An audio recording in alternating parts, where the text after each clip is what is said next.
গত বছর ৭ অক্টোবর ফিলিস্তিনে হামাসের হামলার পর সেটিকে ইসরায়েলের ৭৩ বছরের ইতিহাসে নেতানিয়াহু বাহিনীর উপর হামাসের করা সবচেয়ে শক্তিশালী হামলা হিসেবে আখ্যা দেওয়া হয়। বলা হয়, এই মুক্তিকামী বাহিনীর এতটা শক্তিশালী রূপ আগে দেখা যায়নি।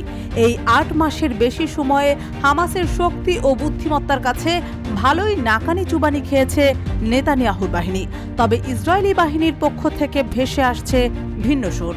সম্প্রতি ফিলিস্তিনে হামাসের রাফা ব্রিগেডকে প্রায় নির্মূল করার দাবি করেছেন ইসরায়েলি সেনাবাহিনীর chief of staff major general Herzi Halevi.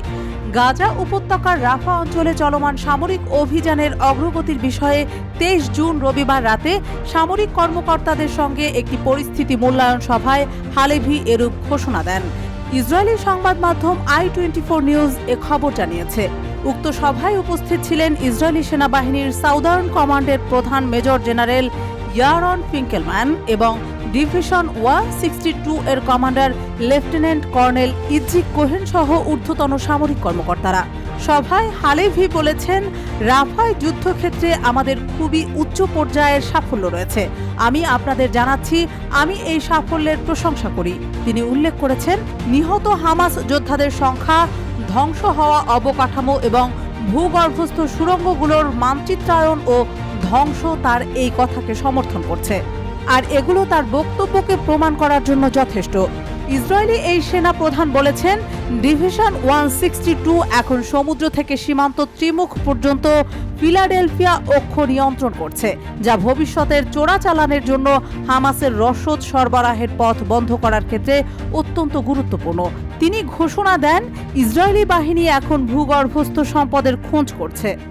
অভিযানের এক গুরুত্বপূর্ণ পর্যায়ে পৌঁছানোর কথা উল্লেখ করে হালেভি বলেছেন, আমরা স্পষ্টভাবে এমন একটি পর্যায়ে পৌঁছে যাচ্ছি যেখানে আমরা বলতে পারবো যে আমরা রাফা ব্রিগেডকে ভেঙে দিয়েছি। যদিও হামাসের কিছু যোদ্ধা থেকে যাবে, কিন্তু এটি আরেকটি লড়াইয়ের ইউনিট হিসেবে কাজ করতে পারবে না। তাদের প্রচুর ক্ষতি হয়েছে। ইসরায়েলি সেনাদের পেশাদারিত্ব ও আত্মত্যাগের প্রশংসা করে তিনি বলেন, মিশনের শেষ পর্যন্ত যতটা সম্ভব সন্ত্রাসীকে নির্মূল করতে হবে এবং যতটা সম্ভব ভবিষ্যতের জন্য অবকাঠামো ধ্বংস করতে হবে।